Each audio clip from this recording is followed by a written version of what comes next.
ये कहानी है रामनगर नाम के गांव की, जहां के पुलिस स्टेशन में एक नए हवलदार की पोस्टिंग हुई थी। उसका नाम राजा था और वो बहुत मिलनसार इंसान था। उसने बहुत जल्दी गांव वालों से बॉन्ड बना लिया था।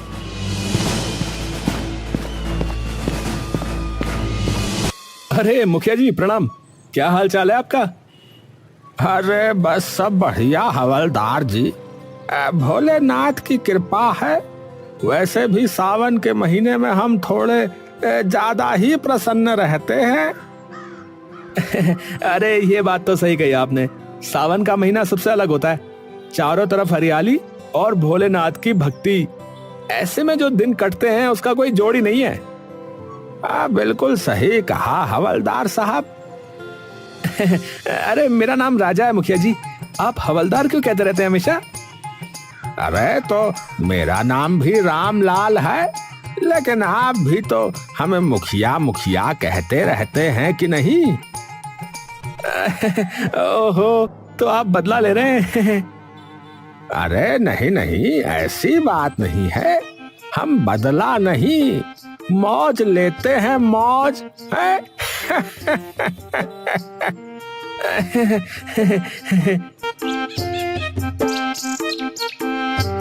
राजा हवलदार हंसते हुए वहां से चौकी की तरफ चला गया। रामनगर के सभी बाशिंदों के बीच में ऐसे ही तालमेल बैठा हुआ था। वो गांव एक परिवार के जैसा था। सीमा खाना दे दो, फिर मैं खेत पर जाऊं। हाँ ये लीजिए, आपने कहा और खाना तैयार है। हाँ, तुम ना होती तो मेरा क्या होता। मैं खिला देती। अरे शांति चाची, आओ आओ, कैसी हो? मैं तो अच्छी हूँ, बस तुमसे बात करने आई हूँ। ये पवन खेत पर चला जाए फिर बात करूंगी। है? क्यों? मेरे सामने क्यों नहीं कर सकती? तुझे औरतों की बातों में क्यों घुसना है? चल भाग यहाँ से। तीनों हंस पड़े और पवन खेत पर चला गया। शांति चाची ने जैसे ही सीमा को अकेला पाया, वो अपनी बातों की पोटली खोलकर बैठ गईं। पहले तो हल्की फुल्की गपशप, मोहल्ले की बहुओं की बातें, और फिर धीरे धीरे असली मुद्दे की तरफ वो बढ़ी। सीमा बेटा, तेरे से एक बात करनी थी। वैसे तो बड़ी बात नहीं है, पर मन में खटक रही है 2 दिन से। अरे चाची, आप तो डराने लगी, बोलिए ना क्या बात है। हमारे घर से चांदी का लोटा गायब हो गया है। मेरी अम्मा का दिया हुआ था, बहुत प्यारा था मुझे। चांदी का लोटा? अरे आपने शायद किसी को दे दिया होगा इस्तेमाल के लिए। चांदी का लोटा भला किसी को क्यों दूंगी? हाँ, ये बात भी सही है। कहीं रखकर भूल तो नहीं गई आप? सीमा ने पूरा घर छान मारा, रसोई, ओसारा, पिछवाड़ा, लेकिन चांदी का लोटा कहीं नहीं मिला। एक गहरी चिंता की रेखा उसके माथे पर खिंच गई। चाची, कहीं कोई उठा तो नहीं ले गया? पता नहीं बेटा, खैर अब क्या कर सकते हैं, भगवान देख रहा है। सीमा चुप रह गई, लेकिन तभी उसे कुछ और याद आया। उसकी भी कुछ चीजें गायब थीं। अरे चाची, एक बात बताऊं, परसों से मेरी एक जोड़ी पायल भी नहीं मिल रही है। क्या? ये तो बहुत अजीब बात है। तेरे घर से भी गायब, हमारे घर से भी। कुछ तो गड़बड़ है सीमा। इधर सीमा शांति की बातों का सिलसिला खत्म नहीं हुआ था। उधर पूरे गांव में कुछ न कुछ गायब होने की खबरें आने लगीं। कहीं से गहने, कहीं से जूते, तो कहीं से किसी की साइकिल। यार, मेरी वो महंगी वाली घड़ी भी नहीं मिल रही। भूत उठा ले गया क्या उसे? यार हमारे घर से तो 10,000 रुपए गायब है। बताओ कौन चोर है जो इतनी सफाई से चोरी कर रहा है यार? गांव के लोग पहले इसे हल्के में ले रहे थे, पर जैसे जैसे सामान की लिस्ट बढ़ती गई, एक बेचैनी पनपने लगी। फिर अगली सुबह, पवन, मेरी अंगूठी, मेरी सगाई की अंगूठी कल रात अलमारी में रखी थी, अब नहीं है।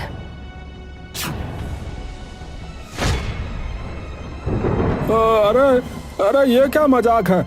यहाँ तो सचमुच नहीं है। सीमा, किसी ने चोरी की है।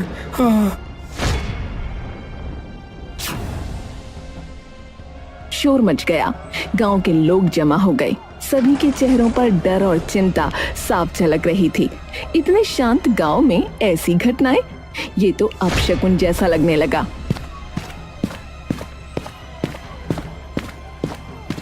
अरे क्या हुआ, किसने शोर मचाया हुआ भाई? राजा भैया, मेरी बीबी की जो है अंगूठी चोरी हो गई है। अलमारी में रखी थी पर अब नहीं है। हमारे गांव में ये क्या हो रहा है? कौन है जो सबके घरों से चीजें उठा रहा है? अरे अरे सब शांति रखो। हम भी चौकी में इस पर बात कर रहे थे। खबर पक्की है, एक गिरोह आया हुआ है इस इलाके में। वो घरों की जानकारी जुटाता है और फिर सामान गायब करता है। कितने लोग हैं ये तय नहीं है, 2, 4 या 10 भी हो सकते हैं।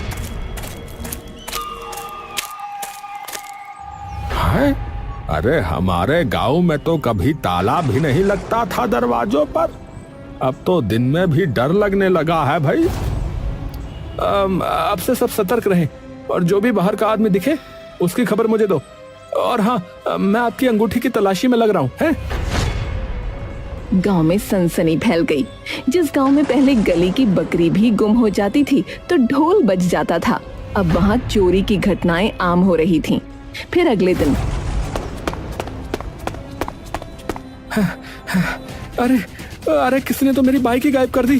रात में बरामदे में खड़ी थी, सुबह देखा तो नहीं है। क्या क्या हाँ, क्या कह रहा है भैया? हाँ क्या करो भैया? अरे भैया अब तो हद हो गई है, ये तो बड़ा मामला हो गया। हाँ भैया सही कह रहे, हद हो गई ये तो। हाँ भैया सही कह रहे।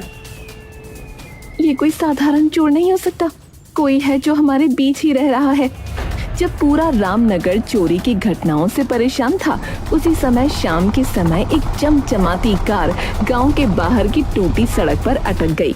ड्राइविंग सीट से उतरा एक सफेद कमीज और काले चश्मे वाला व्यक्ति, बाल थोड़े बिखरे हुए, चाल में शहरी रौब और चेहरे पर मासूम मुस्कान।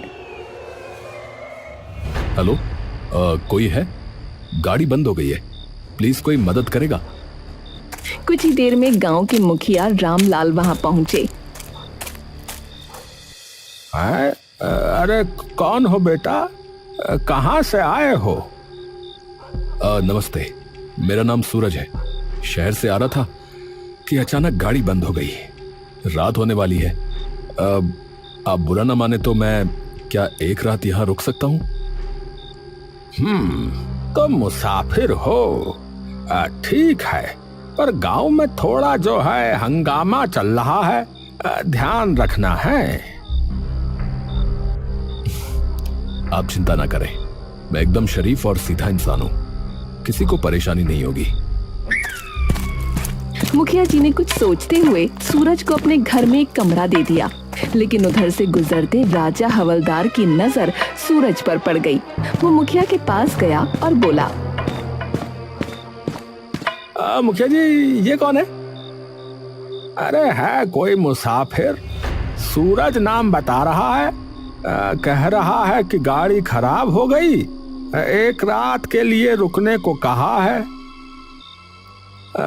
सावधान रहिएगा, है जब से चोरी शुरू हुई है तब से कोई नया आदमी गांव में नहीं आया था, अब आया है, इस पर नजर रखिएगा। हाँ समझ गया, अब ये मेरी नजर में है। सूरज मुखिया जी के घर में रुक गया, लेकिन अगली सुबह अपनी कार ठीक कराने की बजाय गांव में इत्मीनान से घूम रहा था।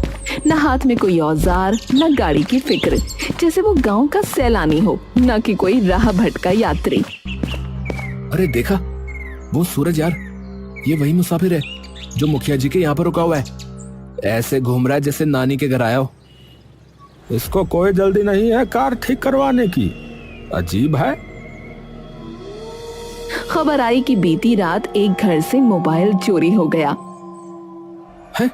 किसका मोबाइल गया? अरे मेरा, अरे चार्ज पर लगाया था, सोचा था कि रात को जो है चुनिया से बात करूंगा, लेकिन सुबह देखा तो गायब मिला भैया। अरे बेटा सूरज, तुम गांव में ऐसे मस्ती से क्यों घूम रहे हो भाई? तुम्हारी गाड़ी कब ठीक होगी? अरे मुखिया जी, पहली बार किसी गांव में आया हूं, थोड़ा एक्सप्लोर करना चाहता हूं। बहुत सुंदर गांव है आपका, शांति, हरियाली और हाँ अपनापन भी। सुंदर तो है, पर तुम जो है अपनी गाड़ी पर ध्यान दो, वो ज्यादा जरूरी है। सूरज ने मुस्कुराते हुए सिर हिलाया, लेकिन गांव के लोगों की आंखों में अब संदेह गहरा होने लगा था। और फिर रात के समय चौपाल पर पता नहीं क्या हो रहा है यहाँ पर।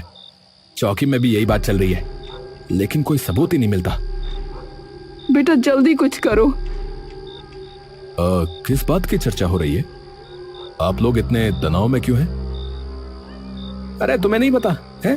गांव में एक के बाद एक चोरी हो रही है, चप्पल से लेके मोबाइल तक, और अब तो अंगूठी और बाइक भी। ओहो, बहुत बुरा हुआ।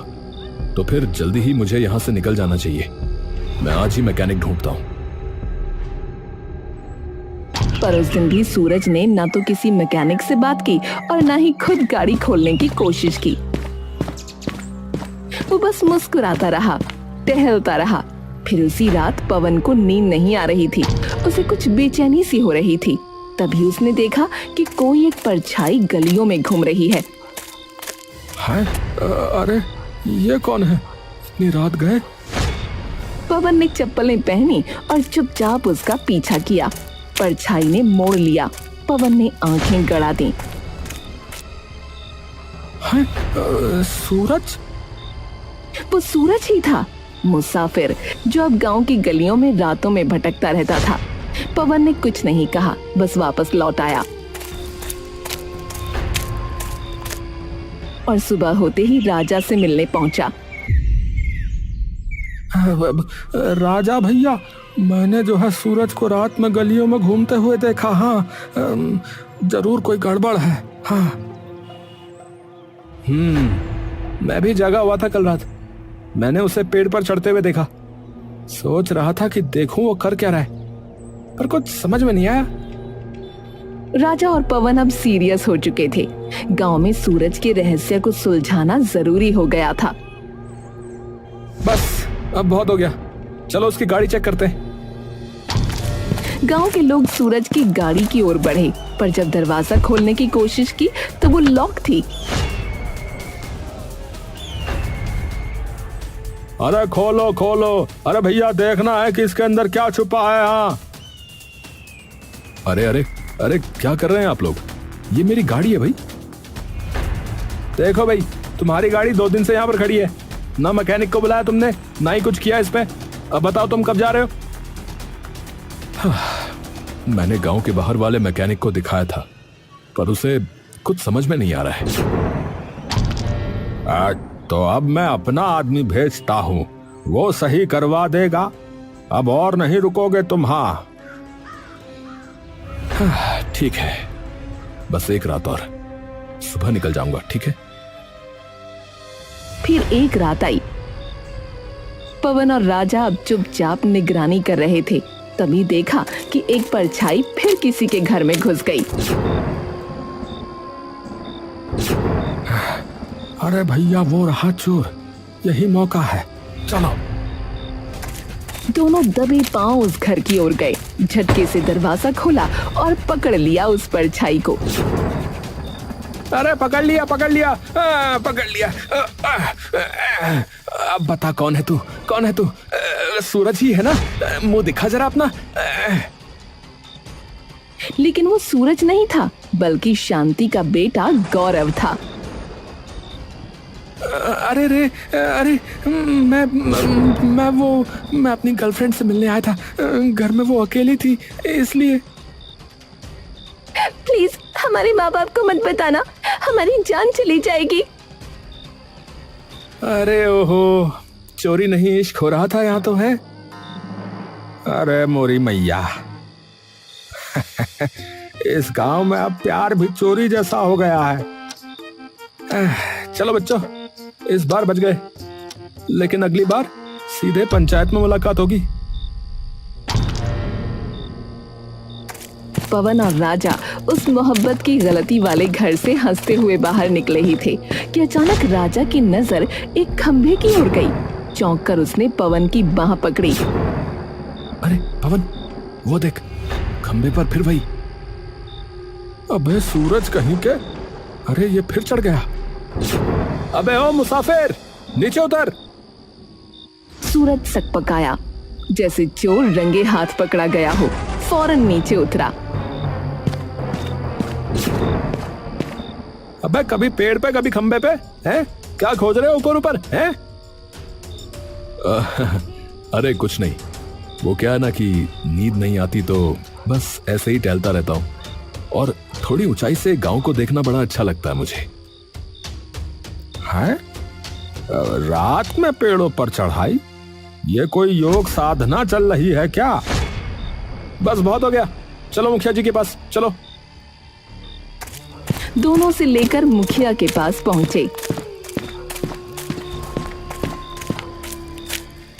मुखिया जी, ये जो आपके यहाँ रुका है, आपको पता भी नहीं चलता कि ये कब घर से गायब हो जाता है। अभी खंबे पे था, कल पेड़ पे था। अब जो है इसे घर में बंद करके रखिए। हाँ, जब तक इसकी गाड़ी ठीक ना हो जाए ये बाहर नहीं निकलेगा। ठीक है, जब तक गाड़ी सही नहीं होती ये मेरे घर में ही रहेगा। राजा और पवन जाने को ही थे कि राजा एकदम से रुक गया। रुको, मुझे अब इस मुसाफिर पर एक कौड़ी का भी भरोसा नहीं रहा, और मुझे लगता है कि इसकी गाड़ी भी एकदम सही है। चलो देख लेते हैं। सूरज के चेहरे पर हल्की घबराहट थी। राजा और पवन उसके साथ गाड़ी के पास पहुंचे। सुबह लगभग हो चुकी थी। हाँ भाई, चाबी निकालो और चलाओ इसे। पर मैंने बताया था ना कि अरे भाई चलाओ इसे। राजा ने चाबी घुमाई और इंजन एक झटके में स्टार्ट हो गया। देखा, अरे हम नहीं कह रहे थे, इसकी गाड़ी एकदम सही है। अब पुलिस आएगी और तेरा तमाशा यहीं खत्म होगा। अरे रुको रुको भाई, सिर्फ इतना ही काफी नहीं है इसे चोर साबित करने के लिए। मैं कहता हूँ कि एक दिन और रुक के देखना चाहिए। अगर ये चोर नहीं निकला तो हमारा गांव बदनाम हो जाएगा। मैं चोर हूं ही नहीं, चाहो तो मेरी तलाशी ले लो भाई। अरे तो चुप रह। और मुखिया जी, ये आदमी यहाँ झूठ बोल रहा है। गाड़ी ठीक है फिर भी ठहरा हुआ है, ये चोरी से कम नहीं है। तभी भीड़ जमा हो गई। गांव वाले आ गए। सबकी आंखों में सवाल थे। तभी सूरज ने एक अजब बात कही। वैसे इतनी चोरियां हुई, लेकिन राजा जी के यहाँ कभी कुछ चोरी नहीं हुआ, ऐसा कैसे? अरे हाँ, ये तो अजीब बात है। इसका मतलब? इसका कोई मतलब नहीं है। चोर को अभी मौका नहीं मिला मेरे घर का, और फिर मैं हवलदार हूँ। चोर डर रहा होगा। चोर किसी से नहीं डरते। अरे चुप रहो, एक हवलदार पर इल्जाम लगाते हो। अब देखो मैं क्या करता हूँ। राजा ने सूरज के हाथ में हथकड़ी डाल दी। एक पुलिस वाले पर उंगली उठाने के जुर्म में मैं तुझे गिरफ्तार करता हूँ। हाँ तो सुनो, असली गिरफ्तारी अब होगी। मैंने पुलिस को पहले ही बुला लिया है। सायरन की आवाज आई। पुलिस जीप गांव में घुसी। गांव वाले चौंक गए। सूरज ने जेब से मोबाइल निकाला और एक वीडियो चलाया जिसमें साफ साफ राजा चोरी करते हुए नजर आ रहा था। अरे ये तो पर गांव में सीसीटीवी कहाँ? वही तो, जहां सीसीटीवी नहीं होता वहीं लगाना पड़ता है। मैं जब पेड़ पर चढ़ा था और खंभे पर, तो वहां कैमरे फिट कर रहा था, समझा? भगवान, ये क्या कह रहा है? अरे मोरी मैया, ये क्या कह रहा है भैया? अरे दैया, जे का हो गया भैया? ये सुनकर राजा को गुस्सा आ गया और वो मुखिया से लड़ने लगा। ये खुराफाती मुसाफिर इतने दिन से आपके घर में है और आपको खबर ही नहीं हुई? देखो भाई, इस मुसाफिर को जो है मैंने ही बुलाया था, और बात दरअसल ये है कि ये क्राइम ब्रांच से एक अंडर कवर अफसर हैं। क्या कहा? अफसर? धोखा? अरे धोखा नहीं, चाल थी। धोखा तो तुमने दिया हमें, क्योंकि तुम कोई हवलदार नहीं, चोर हो। है? क्या कहा? क्या करा भैया मुखिया जी? ए भैया, मुखिया क्या कह रहा भैया? है भैया, क्या कह रहे? हाँ, असल में ऐसा था कि हमारे गांव की चौकी में हवलदार की पोस्टिंग होने वाली थी। इस चोर को ये पता चल गया और ये उसकी जगह आ गया, क्योंकि असली हवलदार को आने में कुछ दिन बाकी थे। हाँ, जब मुझे इस पर शक हुआ तो मैंने सबसे पहले इसका ही बायोडेटा निकाला। तब पता चला कि राजा नाम का तो कोई हवलदार आना ही नहीं था यहाँ पर। असली हवलदार ये हैं मिस्टर पांडे, जो आज ही आए हैं। नमस्ते जी, नमस्ते। राजा ने भागने की कोशिश की, लेकिन पुलिस ने उसे पकड़कर हथकड़ी लगा दी। माफ कर दो, मुझसे गलती हो गई। मेरे ऊपर बहुत कर्जा हो गया था, इसीलिए ये करना पड़ा। अरे गलती? अरे भैया, हमें लूट लिया और कह रहे हो गलती? अरे शर्म करो भैया, शर्म करो। अरे भैया, कौन सी गलती, कैसी गलती है? क्या कह रहे हो तुम? साले कूट देंगे बता रहे। तलाशी लो, राजा के घर की तलाशी लो। राजा के घर से चोरी का सारा सामान मिल गया। कुछ चीजें उसने बेच दी थीं, उसके लिए जुर्माना लगाया गया। सूरज ने हर एक पीड़ित को उनका सामान लौटाया। हम सब सूरज जी के आभारी हैं। बिल्कुल, मुसाफिर बनकर आए और रक्षक बन गए। हम सोच भी नहीं सकते थे कि राजा ही चोर निकलेगा। धोखा देने वाला चाहे कोई भी हो, उसका अंत यही होता।